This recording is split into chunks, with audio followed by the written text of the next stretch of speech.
যত দ্রুত সম্ভব আমরা হাসপাতালের কাজে ইনশাআল্লাহ হাত দিব। ঠিক আছে? আসসালামু আলাইকুম ভিউয়ার্স, আমি এই মুহূর্তে আছি যশোর শার্শা থানা উলাশী ইউনিয়নে।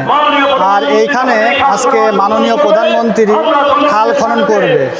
ওনাদের কথা, ওনারা বেনাপোলে সম্ভবত একটি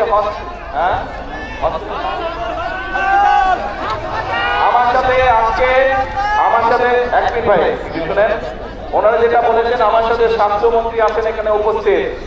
আমি আপনাদের সকলের সামনে স্বাস্থ্যমন্ত্রীকে বলছি, উনি ইনশাআল্লাহ দ্রুত এখানে আসবেন এবং আমরা চেষ্টা করবো সবকিছু রেখে যত দ্রুত সম্ভব আমরা হাসপাতালের কাজে ইনশাআল্লাহ হাত দিব। ঠিক আছে? তবে প্রিয় ভাই বোনেরা, এই যে দেখেন প্রিয় ভাই বোনেরা, একটি কথা আমি বলেছি, আপনারাও জানেন যে এই যে বিগত 17 বছর যে এই স্বৈরাচারের বিরুদ্ধে এই দেশের মানুষ আন্দোলন করেছে, এই যে আপনারা যেরকম হাসপাতালের কথা বললেন, ব্রিজের কথা বললেন, ওই যে ওখানে দেখলাম একটা ব্যানার কোন রাস্তা, ওই ঝুঁকিপূর্ণ রাস্তা বেনাপোলে, এরকম আরো দেশের যেখানে যেখানে আমি গিয়েছি সব জায়গায় এরকম সমস্যা। তার অর্থ একটি আমরা দেখেছি ঢাকা শহর সহ দেশের কিছু কিছু জায়গায় মেগা প্রজেক্ট কতগুলো হয়েছে এবং আমরা জানি এই মেগা প্রজেক্ট গুলো স্বৈরাচার ফাঁসিবাদের সময় হয়েছিল।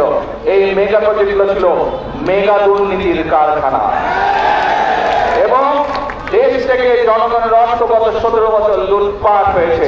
আমরা চেষ্টা করছি বিদেশ থেকে যতটুকু সম্ভব জনগণের সেই লুণ্ঠিত অর্থ ফেরত আনার জন্য এবং সেজন্যই আপনাদের কাছে আমি অনুরোধ করব, আমাদেরকে একটু ধৈর্য ধারণ করতে হবে। কারণ দেশের সম্পদ একদিকে যেরকম গত 17 বছর লুটপাট হয়ে গেছে, একইভাবে মধ্যপ্রাচ্যে যে যুদ্ধ পরিস্থিতি বা যুদ্ধ চলছে তার কারণে এই যে তেলের দাম বেড়ে যাচ্ছে, আমাদেরকে বাড়তি অর্থে জ্বালানি কিনতে হচ্ছে, সেই জন্যই অর্থনীতির উপরে একটু চাপ পড়ছে। কিন্তু আমরা যদি সকলে ধৈর্য ধারণ করে, তাহলে আমি আগেই বলেছি এই বাংলাদেশের মানুষের নির্বাচিত যে সরকার অর্থাৎ বিএনপি, বর্তমান বিএনপি সরকার পর্যায়ক্রমিক ভাবে এলাকা সহ দেশের মানুষের সমস্যার সমাধান ইনশাআল্লাহ করবে, এতটুকু আপনাদেরকে বলতে পারি। কাজেই ব্রিজ বলুন, হাসপাতাল বলুন, ধৈর্য ধরুন, ইনশাআল্লাহ আমরা সেগুলোর কাজ করবো। আসসালামু আলাইকুম।